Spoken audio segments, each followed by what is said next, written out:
welcome to the Motorsport Coaching Podcast, sponsored by Motivate Training and Management. This is a podcast where we talk to drivers and industry experts to help you maximize your performances on and off the track. Let's get started with today's show.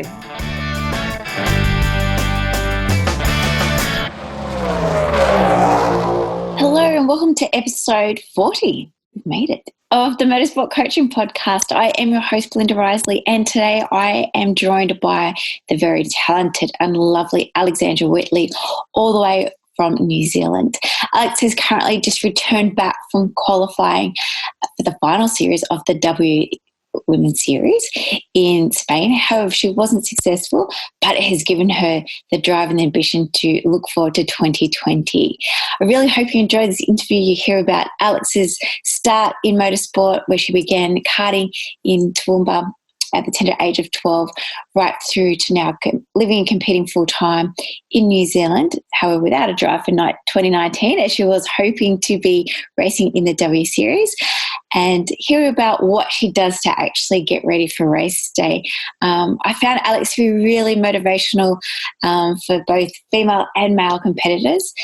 So if you're looking for something a little bit different, I hope you enjoy today's podcast. Please help me welcome Alex to the show. And welcome to the show, Alex. Thank you. It's great to be here.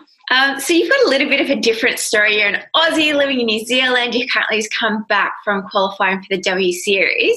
Let's start from the start. You got started in karting a little bit later in life, around about 16 years of age.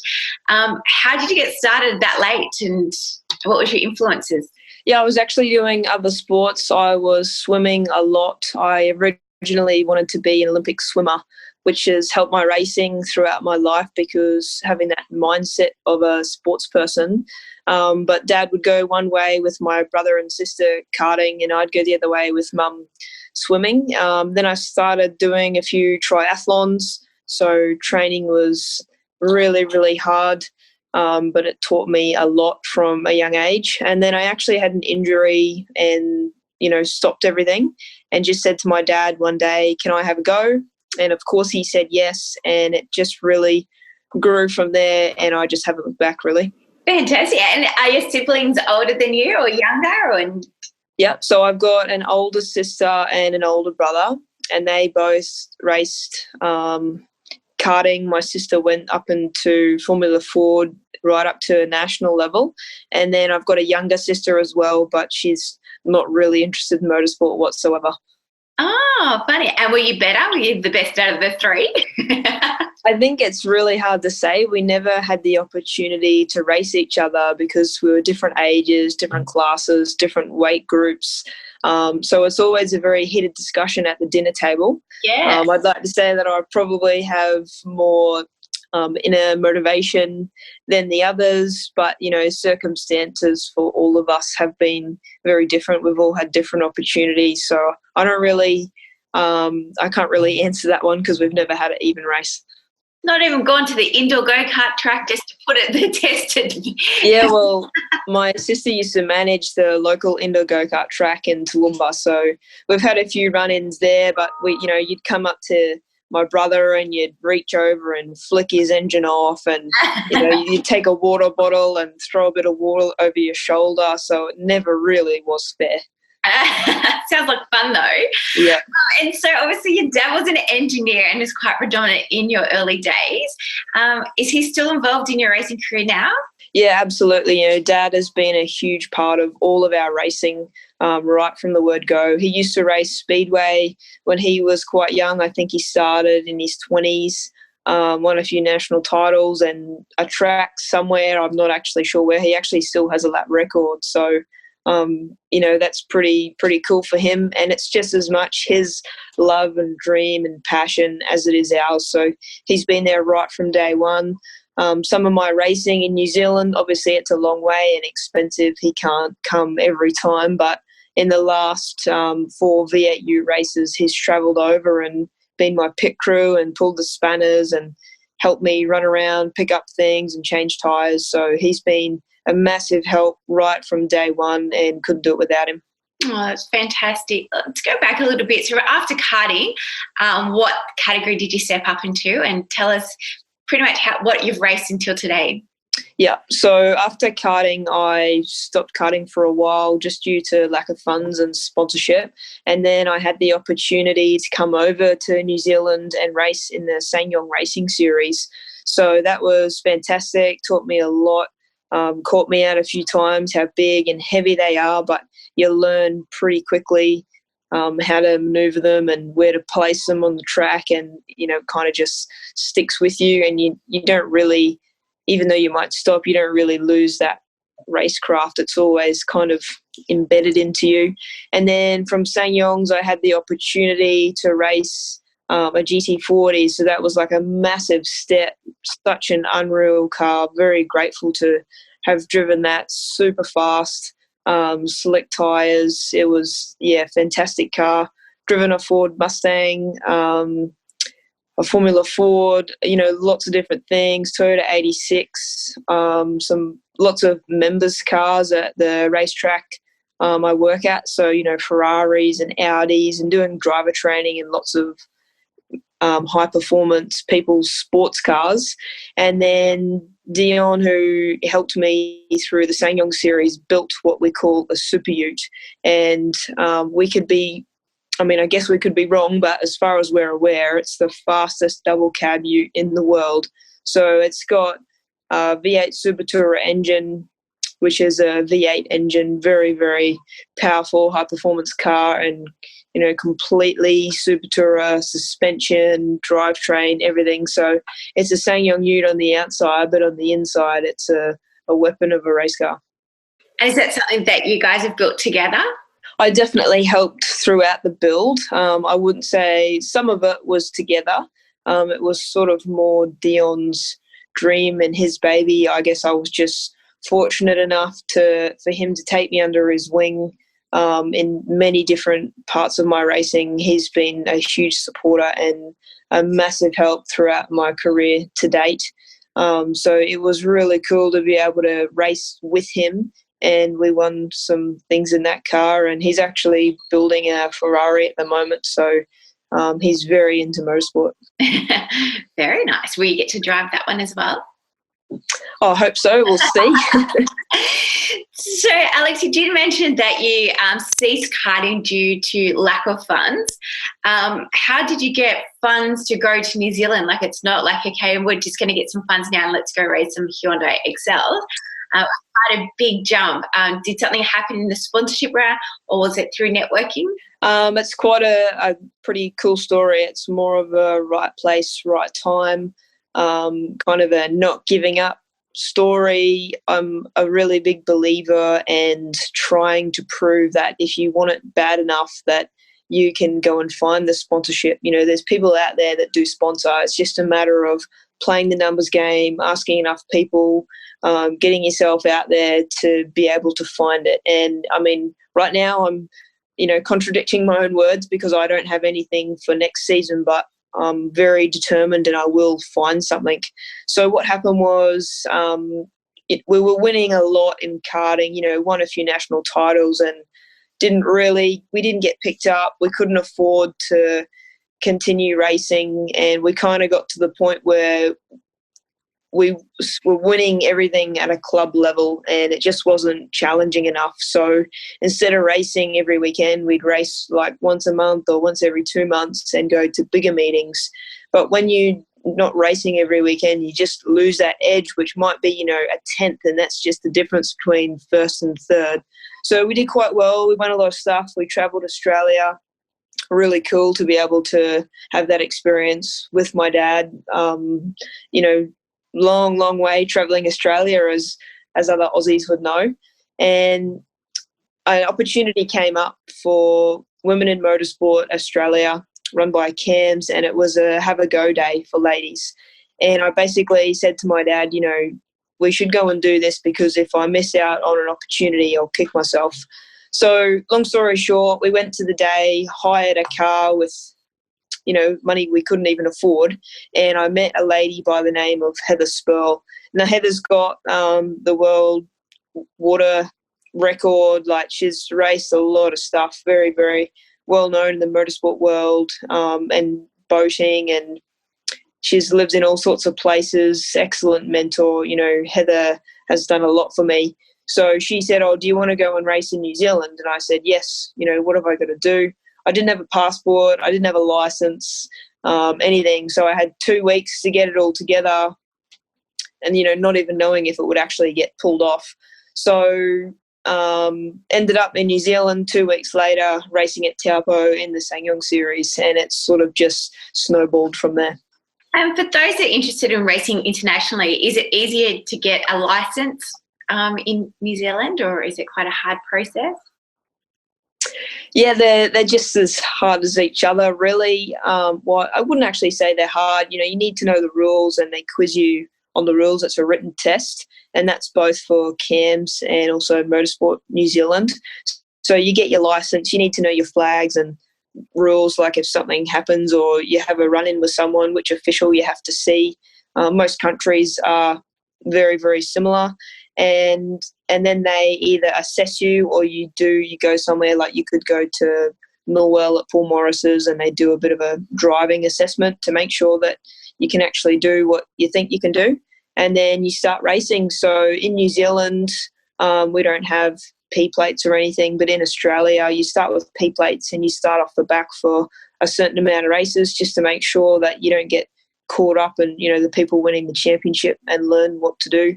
And then you go from there. You just slowly keep upgrading your license right up to international level. Fantastic. So let's talk about an international level. So you have just come back from qualifying for the W Series.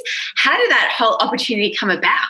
Yeah, so the W Series has been in the media quite a bit lately, has been very controversial, but in my opinion, it is the most fantastic opportunity, you know, regardless of it being for females. It is amazing what they're doing for motorsport. They're taking the sponsorship out of it, and, you know, it really is a driver's series, and you don't really hear of that anywhere in the world. They're changing cars and engineers every race, so you're never in the same car, so nobody can complain, or you've got a good relationship, or your car's faster than mine. So I'm really, really looking forward to seeing how the season pans out. As disappointed as I am not to be a part of it, it was still an accolade in itself to make the top 28.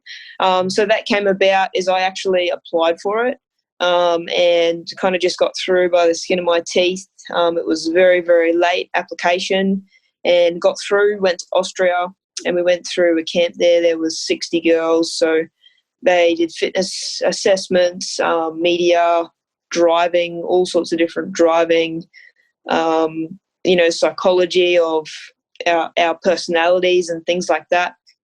And then from there, they dropped down to the 28, which we went to Spain, and that was a test in a Formula 3 car, which was just out of this world. I'd never really driven open wheel cars before, and it's just an insane experience. I can see why people love them so much. I learned a lot, improved every day, and I'm very, very grateful for the opportunity, and I'm looking forward to applying for it again next year, and hopefully we can go one step further and make that 28 to top 10. Fantastic. Yes, we're very proud of you. And of course, even though you live in New Zealand, we will claim you as our own, being born and bred here. And so, Alex, so about the series, so you don't have to get sponsors, that's it. So once you're in the top 28, all your pure job is to drive. Yeah, that's right. I was absolutely blown away by the professionalism of the whole series.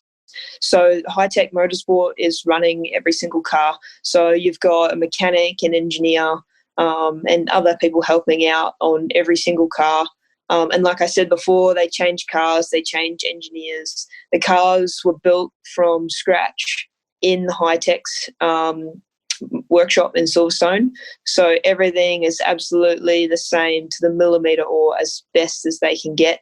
They put, you know, ballast in the cars to counter for driver weight and fuel, and it was the most even and fair competition I've ever been in. And then as well, we had people like David Coulthard and Alex Wirtz, and, you know, all these people from F1 or at F1 level, and Matt Bishop, and all these mentors and people that we can look up to, seek advice from. They had Lynn St. James, so she's a female that reached Formula 1 level. So to be able to stand next to these people learn from them was an amazing experience. And if people didn't get anything out of it, then that's their fault, because it was just unreal. We learned so much. It's a lot of information to take in over a short few days, but it was fantastic. And knowing that it's going to be an open wheeler, is that where you'll be looking to compete in 2019, 2020 until? Yeah. Look, for me, my goal has always been Australian V8 supercars. I guess I've never driven an open wheel before, so I didn't realise how, amazing they are. After driving one now, it's really kind of opened my eyes to more opportunity, more racing. They're just like a big go-kart, but 1,000 times better. So I would absolutely love to be an open wheeler, working hard towards a budget to race TRS here in New Zealand. Would love to come and do some Formula Ford in Australia. But for me, it's just trying to find those corporate backing to be able to do so. I'd love to be able to represent someone, in both countries. I tell everybody that I'm from both sides of the Tasman, which is actually quite cool to be able to say. So I'd love to be able to get a sponsor and just showcase them on an international level. But as everybody knows, sponsors are about relationships. So it's about building that and what you can give them for what they give you. Yeah, and what is sponsorship like in New Zealand? Is it different from over here? Is there a lot more smaller companies that are willing to get on board? What's it like over there? It's really hard to compare Australia to New Zealand because I hadn't raced cars in Australia. I think there's definitely more opportunity just in Australia due to the size and the businesses, etc., that are there. However, New Zealand is a very small, tight-knit community. But I also believe no matter where you are in the world, sponsorship is going to be difficult to find. There's athletes everywhere that struggle to find it. And, there might be a kid in, some back blocks of Africa who's 8 foot tall and amazing at basketball, but he might not, or she might not ever get the opportunity to be noticed, or can't afford to travel somewhere to do to get recognised by a scout. And every sport is like that. So it's just, you've got to get yourself in the right place at the right time. Sponsors don't just fall in your lap. You've got to work hard for them and show them, what you can do. They want the relationship. They want the reward. They want you to be winning. There's lots and lots of aspects that go behind sponsors. So yeah, it is hard to say whether one country is easier than the other. I don't really think that's the case. I think it's tough everywhere. Yeah, and so one of the ways that you've been able to keep into the business and networking is through your day-to-day job. What do you do every day? So since I've got back from Spain, I actually haven't been working at the moment. So I'm reaching out to get into something new, something different. I was previously working for a car company, and then I worked for a racetrack, and both of those I absolutely loved. The car company, I got to meet so many different people. I learned a hell of a lot working closely with the CEO. It just, really opened my eyes to, a big business world and corporate companies. Coming from a small town back in Toowoomba, I didn't really get that feel or that experience. Everybody knows everybody, and in the corporate world, it's quite different to a little country town. And then at the racetrack, it was fantastic. We have members that come out there. Some of them are well off, some of them aren't. It just turns into one big family. It doesn't really matter who you are or how much money you've got. Everybody helps everybody because of their love and passion for motorsport. So I loved working at the track. I got to do go-karts. I got to, run the track. One of the best parts about that job was we would have people come in with disabilities or people that were, on their last legs of their life. And there was one man in particular who really kind of struck the heartstrings as he was dying of cancer, and he was there with his wife. And I got, was in a position to be able to take him from a hot lap. And being a racing driver, you kind of take for granted the speed and the adrenaline and everything that goes on. But when he got out of the car and was just like absolutely breathless and blown away.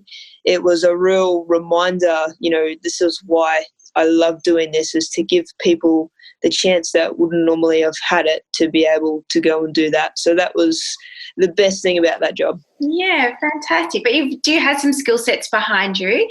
So you're not just a race car driver. What other things can you do? Yeah, absolutely. I think a lot of people are surprised by the different things that I can do. I've done a lot of jobs in my life. I've done bartending. I worked at Donut King. I've done retail. I've got a certain fitness. I've got my dump truck license. I grew up in a welding workshop, so I can weld, I can paint, I can panel beat. I make stickers. So I wouldn't say I'm an expert at everything, but I can do a little bit of everything. So, when I worked for the car company or the track, it was, they were quite surprised when I go, oh, don't worry, I can do that, or I can do this. I'm not afraid to get my hands dirty. And that's something that's helped me a lot through my career. You can't stand back and just, watch someone fit your tire or think that someone's going to clean your car. You have to do it yourself and make things happen. And I'm a really strong believer in just showing up and having a go and giving your all and definitely working hard. And talking about working hard, obviously you're saying you haven't secured a drive yet for the 1920 season, and your plan is to go back for Series 2 of W Series. What is your plan behind the scenes of getting prepared to race again? Are you actively looking for sponsorship? Are you training? How's your mindset? What kind of things are you doing around getting ready? Yeah, so I do quite a few different things. Finding the sponsorship is massive. And I think a lot of people don't realise that driving is, like 10% of motorsport. It's actually not a very big part. You've got to be super fit. Your mind's got to be in the right place, like any athlete. People that win gold medals or the person that comes second, the reason that person won the gold is they just had that little bit of edge over the second place. So I work with an NLP coach back in Australia. His name's Tony Regan. He's fantastic. I've been working with him for 3 or 4 months now. I've got a trainer here in New Zealand, a strength and conditioning coach. Her name's Alison Story. So she's worked with another driver for about 10 years. And I was pretty fortunate that he let her come and train me because he didn't want to share. So I've learned a lot with Alison, improved a lot. It's not just kind of sitting there steering a wheel. The cars are super hot. They're very physical. You've got to have a strong neck to be able to hold your head up, a good core, because your legs kind of just flop around with the G-forces. Physical training, mental training, looking for sponsorship. And on top of that, you've got to live too. So I was working full-time. At the moment I'm not, but that won't last very long. My partner and I work weekends, and when we actually bought the ute for this season, we worked about 97, I think I worked it out, hours a week for like 3 months straight. Honestly, just about, killed myself. I was having micro sleeps, which is scary. I don't recommend that to anyone. But it's just kind of, it's very rewarding when you get that win, which I achieved in the ute, was the first female to win that. That hard work really paid off, and it sort of makes it all worth it. But, a lot of people just expect that, oh, I'm good, that someone will sponsor me, but that definitely doesn't happen. You've got to work hard for it. Yeah, and I was going to ask, do you have any advice for somebody wanting to pursue their dreams? But I pretty much feel that you've answered that to a T. So thanks very much. That's all right. I'd say, to young athletes, that people may not be so supportive, but, you've just got to believe in yourself, because if you don't believe in yourself, then no one else is going to, and just keep working hard at it. If you just keep working hard, you just keep showing up, something somewhere along the line will catch up and you will get an opportunity. And it's just about grabbing that with both hands. And, at the time, a door might close. For example, for me, I didn't quite make the W Series. call it not good enough, call it lack of experience, whatever. But for me, I know that I can do it. So I'm going to work hard over the next year to get the experience, actually have some time in an open wheeler and go back and do it again. Oh, that's fantastic, Alex. Well, we wish you all the very best for the plans. Thank you again for your words of advice. Definitely got some work put out for you for the rest of this year. I love to see you in an open wheeler to get some more experience before you go back for round 2. Seeing the girls that actually were successful, predominantly they do race for those open wheelers over in Europe. Would that be, an opportunity for you to go to Europe and do some, even if it's like basic Formula Fords over there or whatever they have over there? Yeah, absolutely. If I can get the sponsors and get the drive, I'd fly anywhere in the world to drive something. Doesn't matter what it is, open wheeler, go-kart, car, ute, you name it, I'll be there. I just love racing, love getting the different experiences of different cars. A lot of people may not like that you jump from one car to the other, but I think that being able to do that just makes you a better driver and a better athlete and teaches you a lot. I don't have a lot of experience in my career, so the more things I can drive, the more opportunities I can grab a hold of, the better that I'll be. Fantastic. So is New Zealand home now, or are you coming back to Oz? Yeah, for the moment, New Zealand's home. Haven't really made any promises to anyone in each country because I'm just not sure where I'll end up. I may end up in Europe soon, so who knows? But for now, New Zealand's home. Fantastic. And Alex, what is your favourite racetrack? So go-karting Ipswich at Queensland Raceway was my favourite track, and cars Pukekohe in Auckland is my favourite track. Yeah, I've had someone else say that. I haven't been over to the New Zealand track, so I'll need to get over there. Yeah, definitely. It's a really beautiful place. At the moment, it's a little bit dry, but not as dry as what Australia can be. But especially, going over to Spain, it's very, very deserty. Everything's dead. And coming back to New Zealand makes you appreciate how much of a beautiful place it is. But one thing I do miss about Australia a lot is the sun. That's what I was thinking. Cold here and you're in the sun for 10 minutes and it burns. But, yeah, the Australian sun has just got a real warmth to it. And I miss that. Yeah, I come over quite a bit to New Zealand for horse racing, but not for V8s racing. So I'll have to hit up a few more racetracks next time. Anyway, Alex, I really appreciate your time and sharing your experience with us today. All the best for 2019, and we'll keep following your journey, and hopefully in 2020 we'll see you, if not at the W Series, definitely somewhere full-time, hopefully in the Super 3s even. Sounds great. Thanks very much, and hopefully in 12 months' time we can catch up again and tell you all about the W Series. Yeah, we'll keep all Alex's details so you can follow her journey onto the show notes for today. Thanks, Alex. Awesome. Thank you. Well, thanks everyone for listening to this week's show. I really hope you enjoyed that one as much as I did. Now, remember, all the show notes with the links and the specials mentioned in today's show are available over at motivatetraining.com.au. If you haven't already, I'd really appreciate if you could head to iTunes or Stitcher, type in Motorsport Coaching, subscribe, and leave us a review. Each week, I'll read them out and you'll go into monthly draw to win a fantastic prize. If you have any questions or comments, please email us at motivatetraining.com.au or head over to our Facebook page at Motivate T. Until next time, take care.